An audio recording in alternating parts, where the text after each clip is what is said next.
Welcome to Chandru maths. CRPF Avadi சென்டரில் SSC GD 2024 ரெக்ரூட்மெண்ட்டுக்கான physical test medical test எப்படி நடந்துச்சு அப்படிங்கிறத இந்த வீடியோ நம்ம வந்து பார்க்க போகிறோம். இந்த ரிவ்யூ கொடுத்த நம்மளோட ஸ்டூடெண்ட் வந்து பார்த்தீங்கன்னா டாக்குமெண்ட் வெரிஃபிகேஷன் வரைக்கும் தான் அட்டன் பண்ணியிருக்காரு.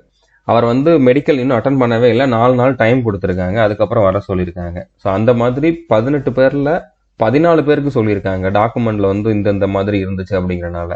ஸோ அது என்ன அப்படிங்கிறத நம்ம வந்து வீடியோவில் பார்க்கலாம். அவர் வந்து மெடிக்கல் அட்டன் பண்ணல, இனிமேல் தான் அட்டன் பண்ண போறாரு அப்படின்னால மெடிக்கல் அட்டன் பண்ணவங்க யாரும் இது வரைக்கும் ஃபீட்பேக் கொடுக்கல. ஸோ மெடிக்கல் பத்தி இந்த வீடியோல வந்து நம்ம எதுவும் பார்க்க போறது கிடையாது. மற்ற ப்ராசஸ் எப்படி இருந்துச்சு அப்படிங்கிறத நம்ம பார்க்கலாம். ஸோ நீங்க ஆவடிக்கு போறீங்க அப்படின்னா உங்க டாக்குமெண்ட்ஸ் கண்டிப்பா ரொம்பவே பக்காவா இருக்கணும், ரொம்பவே கிளியரா இருக்கணும். இல்லைன்னா உங்களுக்குமே வந்து டைம் கொடுத்து அப்புறம் வாங்க அப்படிங்கிற மாதிரி சொல்றதுக்கு வாய்ப்பு இருக்குது. ஓகே, ஏன்னா டாக்குமெண்ட் தான் அங்கே ரொம்ப ஸ்ட்ரிக்டா நடக்குது. இதுல டோட்டலா வந்து பாத்தீங்கன்னா 100 பேருக்கு 48 பேர் தான் வந்து அங்க பிரசன்ட் ஆயிருந்தாங்க. ஓகே, அங்க அட்டன் பண்ண போனதே வந்து 48 பேர் தான். அதுல 11 பேர்கிட்ட வந்து பாத்தீங்கன்னா ஹைட் செஸ்ட்ல வந்து டிஸ்குவாலிஃபை ஆயிட்டாங்க. ஸோ ஹைட் செஸ்ட் நீங்க கேட்கவே வேண்டாம், எல்லா இடத்துலயுமே ரொம்ப அக்யூரேட்டா பார்ப்பாங்க. தேவையில்லாம யாரும் ரிஜெக்ட் பண்ண மாட்டாங்க. கம்மியா இருக்குது அப்படின்னா கண்டிப்பா ரிஜெக்ட் பண்ணுவாங்க. ஓகே, அடுத்து பிசிக்கல்ல ஒரு 19 பேர்கிட்ட வந்து ஃபெயில் ஆயிட்டாங்க. மிச்சம் இருந்தது வந்து எத்தனை? மிச்சம் இருந்தது 18 பேர் தான். ஸோ அந்த 18 பேருக்கும் டாக்குமெண்ட் வெரிஃபிகேஷன் கண்டக்ட் பண்ணியிருக்காங்க. அதில் 4 பேரை தான் வந்து மெடிக்கலுக்கு வந்து எடுத்துகிட்டு போயிருக்காங்க. 4 பேருக்கு தான் மெடிக்கல் நடந்திருக்கு. மிச்சம் இருந்த 14 பேருக்குமே வந்து பார்த்தீங்கன்னா டாக்குமெண்ட் வந்து ரெடி பண்ணிட்டு வர சொல்லியிருக்காங்க, 4 நாள் டைம் கொடுத்துட்டு. அதுக்கப்புறம் அவங்களுக்கு அந்த டாக்குமெண்ட் எல்லாம் கரெக்டாக இருக்கா அப்படிங்கிற திரும்ப செக் பண்ணிட்டு மறுபடியும் அவங்களுக்கான மெடிக்கல் டெஸ்ட் இருக்கும். ஓகே, ஸோ ஃபைனலாக இதில் வந்து எத்தனை பேர் பாஸ் பண்ணாங்க, அந்த 4 பேருக்கு மெடிக்கல் எப்படி நடந்துச்சு அப்படிங்கக்கூடிய இன்ஃபர்மேஷன் இல்லை. இதுலயும் இந்த சென்டர்லயுமே ஃபர்ஸ்ட் டே போனவங்க எல்லாருமே வந்து யூஆர் கேட்டகரி தான். அப்படிங்கறனால இந்த ஓபிசி சர்டிபிகேட்கான அந்த குரூஷியல் டேட் என்ன அப்படிங்கறதெல்லாம் நம்ம வந்து இதுல சொல்ல முடியாது. ஓகே, அதை வந்து கரெக்டா செக் பண்றாங்களா இல்லையா அப்படிங்கறத பார்க்க முடியாது. ஆனா நேட்டிவிட்டி சர்டிபிகேட்டுக்கு வந்து குரூஷியல் டேட் வந்து பார்த்துருக்காங்க. பட் அந்த டேட்டுக்குள்ள இல்லாதவங்க என்ன பண்ணாங்க அப்படிங்கிற மாதிரி இன்ஃபர்மேஷன் இல்லை. ஓகே, ஸோ இருந்தாலும் நீங்க வாங்கிட்டு போயிருங்க. நீங்க வந்து உங்ககிட்ட குரூஷியல் டேட்டுக்கு அப்புறம் தான் இருக்குது அப்படின்னாலும் பிரச்சனை இல்லை. ஆனா ஓபிசி சர்டிபிகேட் வந்து என்ன பண்றாங்க அப்படிங்கிறது வந்து ஓபிசி கேண்டிடேட் யாராச்சும் ஃபீட்பேக் கொடுத்தாதான் சொல்ல முடியும். இப்போ இவங்க வந்து ஒரே நாள்ல எல்லா ப்ராசஸையும் கம்ப்ளீட் பண்ற மாதிரி தான் பிளான் பண்ணியிருக்காங்க. ஓகே, ஃபர்ஸ்ட் நாள்லேயே வந்து பாத்தீங்கன்னா physical test, document verification, medical test எல்லாத்தையுமே கம்ப்ளீட் பண்ற பிளான்ல தான் வந்து இருந்திருக்காங்க. பட் டாக்குமெண்ட் வெரிஃபிகேஷனுக்கு அப்புறம் என்ன நடந்துச்சு அப்படிங்கிறது தெரியல. அப்படிங்கறனால ஆக்சுவலா எத்தனை நாள் எடுத்துக்கிட்டாங்க அப்படிங்கிறது தெரியல. 2வது நாள் போனவங்க யாராச்சும் இருந்தீங்க அப்படின்னா நீங்க ஃபீட்பேக் கொடுங்க. கண்டிப்பா நான் அடுத்த வீடியோ இதுக்காக கொடுக்குறேன். ஏன்னா இதுல இன்னும் கிளாரிபிகேஷன் இல்லை. இப்போதைக்கு எனக்கு கிடைச்ச இன்ஃபர்மேஷன் தான் உங்களுக்கு சொல்றேன். ஓகே, இப்போ என்ன பண்ணிருக்காங்க அப்படின்னு பாத்தீங்கன்னா ஃபர்ஸ்ட் உள்ள போன உடனே நேம், ரோல் நம்பர், சைன்லாம் ஃபில் பண்ற மாதிரி ஒரு ஃபார்ம் கொடுத்து அதை வந்து ஃபில் பண்ண சொல்லுவாங்க. அதுக்கப்புறம் தான் பயோமெட்ரிக் வெரிஃபிகேஷன் பண்ணிருக்காங்க. இதுல போன எல்லாருக்குமே வந்து பயோமெட்ரிக் வெரிஃபிகேஷன் வந்து சக்சஸ்ஃபுல்லா ஆயிருச்சு. ஸோ அதுல யாரையுமே வந்து ஃபார்ம் ஃபில் பண்ண சொல்லலை. நம்மளுக்கு ஃபீட்பேக் கொடுத்த அந்த ஸ்டூடெண்ட்டுக்கு தான் கொஞ்சம் ஒரு சில வாட்டி ஆகாம இருந்திருக்கு. அவருக்கு 2-3 அட்டம்ப்ட்ல, அதாவது மாறி மாறி சான்ஸ் கொடுத்து ஓகேன்னு வந்திருக்கு. ஓகே, ஸோ அதனால இதை பத்தி நீங்க பயப்பட வேண்டாம். பட் நீங்க உங்களோட அந்த லெஃப்ட் ஹேண்ட் தம்பை வந்து நல்லா கிளீன் பண்ணிட்டு போறது நல்லது. அடுத்ததான் வந்து பிசிக்கல் ஸ்டாண்டர்ட் டெஸ்ட். ஸோ அதுல வந்து எப்பவும் போல நான் சொன்ன மாதிரி ஹைட் செஸ்ட் வந்து ஸ்ட்ரிக்டா தான் இருக்கும். இதுல குவாலிஃபை ஆகிறவங்க வந்து பிசிக்கல் டெஸ்ட்டுக்கு, அதாவது ரன்னிங்க்கு வந்து போவீங்க. ஸோ ரன்னிங் ஸ்டார்ட் ஆகிறதுக்கே வந்து 9:30-10 மணிக்கிட்ட ஆயிடுச்சு அப்படிங்கிற மாதிரி சொன்னாங்க. இதுல கம்மியான பேர் தான் ஓடி இருக்காங்க. அப்போ ஒரே பேட்ச்ல தான் வந்து ஓடி இருக்காங்க. ஓகே, ஸோ இதுல வந்து ஒரே பேட்ச் தான், ரோட்ல தான் ஓட விடுறாங்க. ரோடோட கண்டிஷன் வந்து ரொம்ப நல்லாலாம் இருக்கு அப்படிங்கிற மாதிரிலாம் இல்லை. நடுவில் குண்டும் குழியுமா இருக்குது, நடுவில் நல்லாவும் இருக்குது. ஓகே, ஸோ மாடரேட்டா இருக்குது அப்படிங்கிற மாதிரி சொல்லலாம். கண்டிப்பா நீங்க ஷூ போட்டு ஓடுங்க. இதுல வந்து இந்த மாதிரி ஸ்டார்ட் பண்ண இடத்துலயே கம்ப்ளீட் ஆகும். இல்லைன்னா இது வந்து ஒரு சர்க்குலர் ஷேப்ல இருக்குது, ரெக்டாங்குலர் ஷேப்ல இருக்குது, அந்த மாதிரிலாம் கிடையாது. இது வந்து ரேண்டமா நீங்க ரோட்ல வந்து உங்க ஊர்ல ஓடுவீங்களா அந்த மாதிரி தான் நேரா போற மாதிரி இருக்குது. ஓகே, ஸோ ஒரு ரெகுலர் பேட்டர்ன்லாம் கிடையாது. ஸ்டார்ட் பண்றது ஒரு இடம், ஃபினிஷ் பண்றது இன்னொரு இடம். அப்படிங்கிறனால இதுல நடுவில் டோக்கன் வாங்க வேண்டிய அவசியம்லாம் இல்லை. ஸோ இது வந்து நீங்க கண்டினியூஸா போற மாதிரி இருக்கும், ரன்னிங் பண்ணிக்கிட்டே இருக்கிற மாதிரி இருக்கும், ரவுண்ட் அடிக்கிற மாதிரிலாம் இருக்காது. டைமிங் எல்லா இடத்துலயுமே கரெக்டா பார்ப்பாங்க. Watch allowed. ஓகே, ஸோ இது இன்னொரு பிளஸ் பாயிண்ட். நீங்க வந்து வாட்ச் அலோவ் பண்றாங்க, நீங்க வாட்ச் கட்டிக்கலாம். அதுலேயே ஸ்டாப் வாட்ச் இருக்கிற மாதிரி கொண்டு போய்க்கோங்க. ஸ்டார்ட் ஆன உடனே நீங்க வந்து அதை ஆன் பண்ணிட்டு ஓடுங்க. ஸோ அப்படின்னா உங்களுக்கு வந்து டைம் பார்க்க முடியும். பட் டிஸ்டன்ஸ் பார்க்கறது வந்து முடியாது, அது எங்கேயுமே முடியாது. டிஸ்டன்ஸ் வந்து அந்த கேட்டு கிட்ட ஏதோ வர்றப்போ 3 கிலோமீட்டர் கம்ப்ளீட் ஆகும் அப்படிங்கிறத மட்டும் உங்களால வந்து கெஸ் பண்ண முடியும். அதுக்கப்புறம் நீங்க எவ்வளவு தூரம் ஓடிருக்கீங்க அப்படிங்கிறது வந்து தெரியாது.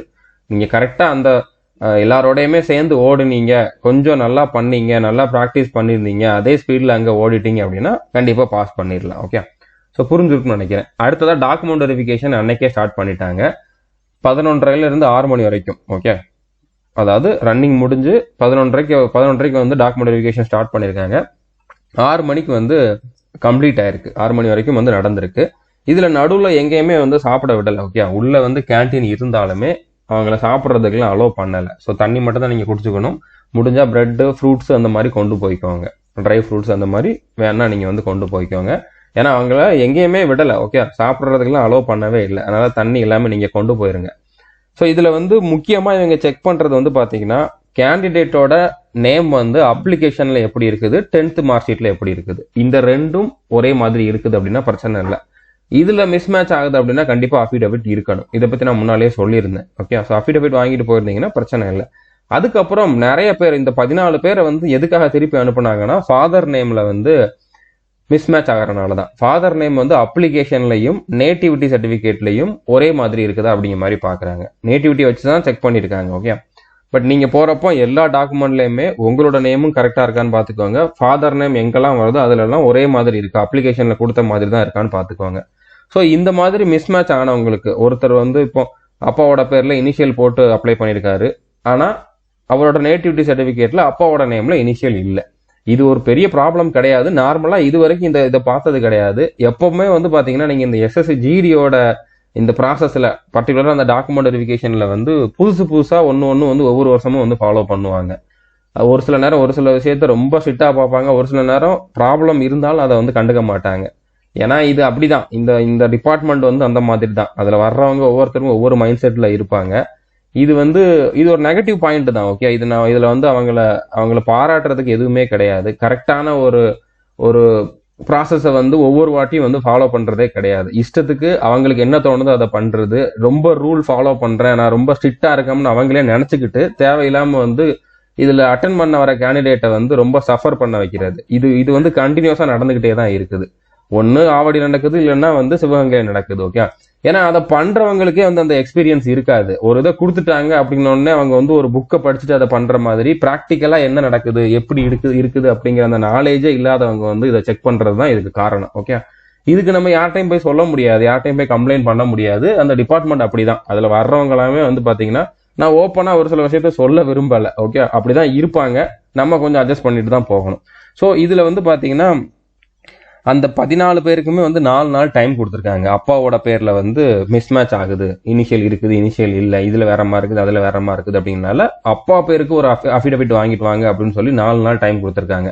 ஸோ 4 நாளுக்கு அப்புறம் தான் அவங்களுக்கு வந்து மறுபடியும் இந்த டாக்குமெண்ட் கரெக்டா இருக்குது அப்படிங்கிறத செக் பண்ணிட்டு, அஃபிடவிட் வாங்கிட்டு வந்திருக்காங்களா அப்படிங்கிறத செக் பண்ணிட்டு அதுக்கப்புறம் தான் வந்து அவங்களுக்கான மெடிக்கல் வந்து இருக்கும். ஓகே, ஸோ அதனால இப்போதைக்கு மெடிக்கல் பத்தி நம்ம கிட்ட எந்த அப்டேட்டுமே கிடையாது. ஸோ இனிமேல் போறவங்க இதை செக் பண்ணிக்கோங்க. ஆவடிக்கு போறவங்களா இருந்தாலும் சரி, நீங்க சிவகங்கை போறவங்களா இருந்தாலும் சரி. சிவகங்கையில அப்பாவோட நேம் அந்த அளவுக்கு பார்க்கல, பட் இருந்தாலும் நீங்களுமே வந்து அப்பாவோட பேர்லயுமே வந்து மிஸ்மேட்ச் ஆகுது அப்படின்னா அஃபிடவிட் வாங்கிட்டு போயிருங்க.